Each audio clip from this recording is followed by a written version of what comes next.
Good evening. You're watching the main news on HKIBC. I'm Isabel Wong. And I'm Edna. Here's a look at tonight's top stories. Financial Times journalist Victor Mallet barred from entering Hong Kong last night. Government unveils new plans to help ease pressure caused by mainland tourists via the bridge. And in latest twist, dissident writer Ma Jian allowed to host talk at Tai Kwun.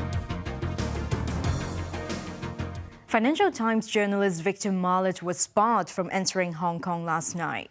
The government has offered no explanation for the decision, and it comes weeks after Mallet was denied a work visa extension. Karen Young reports. Asian news editor for the Financial Times, Victor Mallet, attempted to enter Hong Kong as a tourist last night. But after hours of questioning by immigration officers, he was denied entry without explanation. The incident was reviewed by the FT this morning. It's the latest occurrence involving the journalist since he agreed to host a talk by Andy Chan at the Foreign Correspondents Club in August. Chan was the founder of the now banned pro-independence Hong Kong National Party. Last month, Mallet's work visa extension application was rejected by the Immigration Department. No reason was given. When asked about Mallet being denied entry into the city this morning, Security Secretary John Lee gave no explanation and instead repeated the usual government talking points. This case has nothing to do with freedom of expression or freedom of the press. The government has said many times, in considering any application for entry, we will be acting in accordance with the law and the prevailing immigration policy to make a decision. This is no different from the immigration authorities of other governments. We will not disclose the details of individual case in public. The Immigration Department echoed Lee's talking points when answering media inquiries. The FCC said in a statement that it was shocked and baffled over the entry denial and that it was an aggravated and disproportionate sanction. The club said the government's action put journalists under fear and self-censoring instead of freedom and confidence, which are essential to a free society. Separately, 17 former FCC presidents have jointly written to Chief Executive Carrie Lam. They demanded the government give a complete public explanation for its decision last month not to grant Mallet a work visa. Mallet has appealed against the decision. Karen Young, HKIBC. Pan-Democratic legislators have demanded Chief Executive Carrie Lam explain Victor Mallet's entry denial and apologize for it. They said the incident harmed Hong Kong's status as a free and open international financial hub.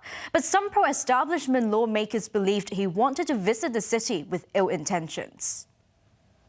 They're using this Victor Mallet affair as some sort of you watch out kind of precedent to tell the international community to behave, and such happening is going to scare off not just any regular members of the international community, but in particular our foreign investors who had obviously assumed that Hong Kong is an unusual city enjoying rule of law within the Chinese map. According to what Mr. Mallet had done earlier in Hong Kong, I hardly believe that he came to Hong Kong as an ordinary visitor.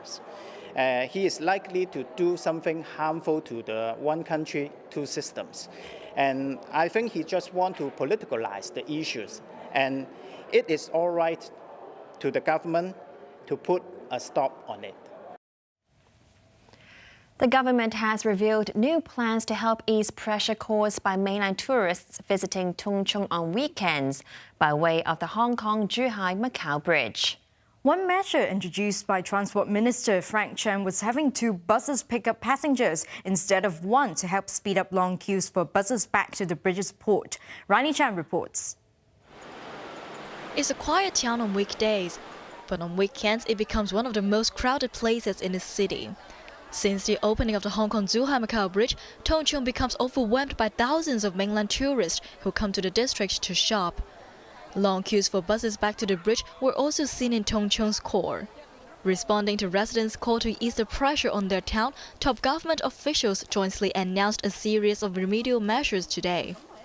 As regards to the queuing arrangement at Tung Chung, we are making lines so that the people could line up in an orderly manner, and we will arrange more operator staff to help the passenger to pay and to help speed up the boarding, because we will allow 2 buses to board at the same time. And that will help to shorten the queue and to minimize the kind of impact upon the local community. Long queues were not only in Tung Chung during the weekends, but they were also at the bus stops of the mega bridge's Hong Kong port. Chen said a pre-booking system for golden buses running between border points would be available soon for tour groups. Details will be announced soon. Meanwhile, coaches picking up passengers at the port can reserve a weekend boarding slot until 5 p.m. on Friday, instead of booking 3 days in advance. Chen also suggested travelers visit other locations, such as Sunny Bay. Meanwhile, Commerce Minister Edward Yao said mainland authorities have warned travel agents against operating in Hong Kong illegally. We have got in touch with the provincial authority, which is the Department of Culture and Tourism. In addition to sort of conveying to them our concern, the provincial authority has also informed us that they have issued instructions and guidelines to all the travel agencies operating such tours coming to Hong Kong, reminding them there are rules and regulations concerning about sort of conducting, for instance, tourist guide business in Hong Kong. So we don't want them to contravene.